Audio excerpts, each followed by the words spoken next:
হাসপাতাল থেকে গুলশানের বাসভবনে আসছেন তারেক রহমান। গুলশান বাসভবনের সামনে থেকে এই বিষয়ে আরো জানাতে যুক্ত হচ্ছেন সহকর্মী শিকদার মেহেদী হাসান।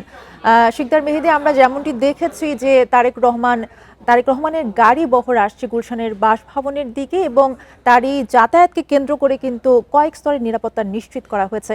আপনি আছেন বাসভবনের সামনে, সেখানে সব মিলিয়ে নিরাপত্তা পরিস্থিতি কেমন দেখছেন? জি, আসলে আমরা ঠিক গুলশান এভিনিউয়ের যে 196 নম্বর বাসা, সেই বাসার সামনেই কিন্তু অবস্থান করছি এবং আমরা কিন্তু দেখতে পেয়েছি যে গুলশান 2-এর যে চত্বর, সেই চত্বরের যে পুলিশের নিরাপত্তা বলয়, সেই বলয় একে একে অতিক্রম করে কিন্তু তারেক রহমানের যে লাল সবুজের যে বাসটি, সেই বাসটি আসছে এবং ইতিমধ্যে তার বাসার সামনে পুলিশ, র্যাব এবং সেনাবাহিনীর বেশ কিছু যে নিরাপত্তার বলয়ের যে গাড়ির বহর, সেই গাড়ির বহর কিন্তু আমরা এখানে দেখতে পাচ্ছি। বিজলি কেবলস এর স্কিন কোটেড ইনসুলেশন আগুন প্রতিরোধী। বিজলি কেবলস, নিরাপদ আজীবন। এবং কিছু সময়ের মধ্যেই হয়তোবা তিনি এখানে চলে আসবেন এবং 196 নম্বর যে বাসা, এই বাসাটি কিন্তু মূলত 1986 সালে রাষ্ট্রপতি জিয়াউর রহমান নিহত হবার পর কিন্তু তাকে তার যিনি সহধর্মিণী অর্থাৎ বেগম জিয়াকে তৎকালীন প্রধানমন্ত্রী যিনি বিচারপতি শামসুদ্দিন ছিলেন, তিনি তাকে আসলে তাদের মন্ত্রিসভার সম্মতিক্রমে তাকে এটি দেয়া হয় এবং সেটি আসলে সব প্রস্তুতি অর্থাৎ বেগম জিয়ার তরফ থেকে যে কাগজপত্রগুলো আছে, সেই কাগজপত্রগুলো কিন্তু তার কাছে কিছুদিন আগে দেয়া হয়। গণপূর্ত উপদেষ্টা দিলুর রহমান সহ রাজুকের যে চেয়ারম্যান, তারা সহই কিন্তু বেশ কয়েক মাস আগে তার কাছে এর যে দলিল দস্তাবেজ, সেগুলো কিন্তু দেয়া হয়েছে এবং সেই বাসাটি আজকে তারেক রহমানের জন্য প্রস্তুত করা হয়েছে, যেখানে তিনি অবস্থান করবেন। এবং আমরা কিন্তু দেখতে পাচ্ছি, আপনাদেরকে যদি দেখাই যে আসলে একে একে কিন্তু তার যে নিরাপত্তার বিষয়গুলো, সেগুলোর জন্য যে সকল গাড়ি রয়েছে, সেগুলো কিন্তু একে একে ঢুকছে এবং এখানে দেখা যাচ্ছে যে নেতাকর্মীদের খুব ভিড় কিন্তু আসলে এখানে রয়েছিল। যদিও গুলশান 2-এর চত্বরের যে ব্যারিকেড, সেই ব্যারিকেডের পর তেমন কোনো নেতাকর্মীকে এদিকে আসলে প্রবেশ করতে দেওয়া হচ্ছে না। মুহুর্মুহু তারা স্লোগান দিচ্ছিলেন, আমরা অনেক দূর থেকেও কিন্তু তাদের এই স্লোগান শুনতে পাচ্ছিলাম।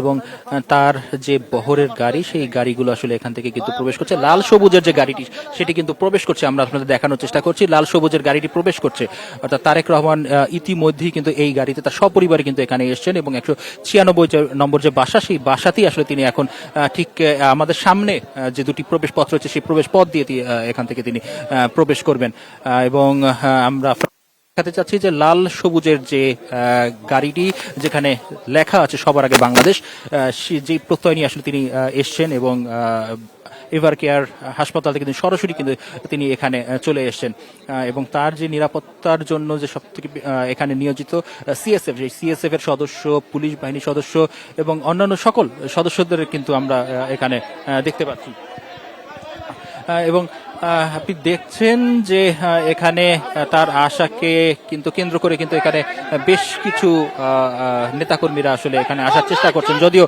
তাদেরকে এখানে আসতে দেয়া হচ্ছে না এবং তারেক রহমানের যে গাড়িটি, সেটি থেকে কিন্তু তাকে আসলে এখান থেকে তাকে নিয়ে যাওয়া হচ্ছে এবং তারেক রহমান, জুবাইর রহমান সহ তাদের ধানেশি সম্বলিত যে গাড়িটি ব্র্যান্ডিং করা হচ্ছে, সেই ব্র্যান্ডিং গাড়িতে থেকে কিন্তু তিনি আসলে এখানে চলে এসছেন এবং এই বাসার কথা যদি বলি, এই বাসাতে আসলে তিনি অবস্থান করবেন এবং বিএনপি মিডিয়া সেলের পক্ষ থেকে কিন্তু আগামী 3 দিনের একটি কর্মসূচি আসলে দেয়া হয়েছে।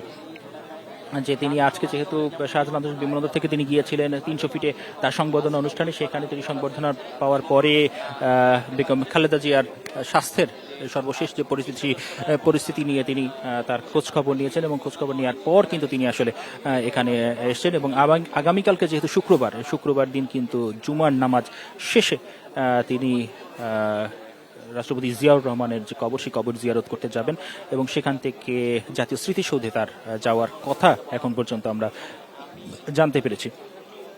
ঠিক তার পরের দিনেও কিন্তু তার কিছু কর্মসূচির বিষয়ে আসলে বলা হয়েছে, যে তিনি ওসমান হাদির যে কবর, সেই কবরে তিনি যাবেন এবং সেই কবর জিয়ারত করার পরে পঙ্গু হাসপাতালে যারা জুলাই যোদ্ধা রয়েছে, সেই আহত জুলাই যোদ্ধাদেরকে তিনি দেখতে যাবেন। একটু ফিরতে চাই আসলে তারেক রহমানের বাসভবনের বিষয়। তার এই বাসভবনে যে আসার বিষয় কিন্তু তার পাশাপাশি একটি অফিসও আসলে এই গুলশানে নেওয়া হয়েছে 10-এর সি যে বাসাটি, সেই বাসাটি আসলে ভাড়া নেওয়া হয়েছে তার রাজনৈতিক কার্যালয় হিসাবে। মূলত এখানে তার যে বাসা, এখান থেকে তিনি রাজনৈতিক কার্যক্রম পরিচালনা করবেন। এবং যেহেতু আগামীকালকে শুক্রবার হওয়ার কারণে তিনি আগামীকালকে তার যে কর্মসূচির পাশাপাশি কিন্তু আগামী পরশুদিন তিনি নির্বাচন কমিশনেও যাবেন। তার সেখানে যে কিছু ভোটার আইডি কার্ড সম্বলিত কিছু বিষয় রয়েছে, সেই বিষয়গুলো আনুষ্ঠানিকতা তিনি সেখানে সম্পন্ন করবেন।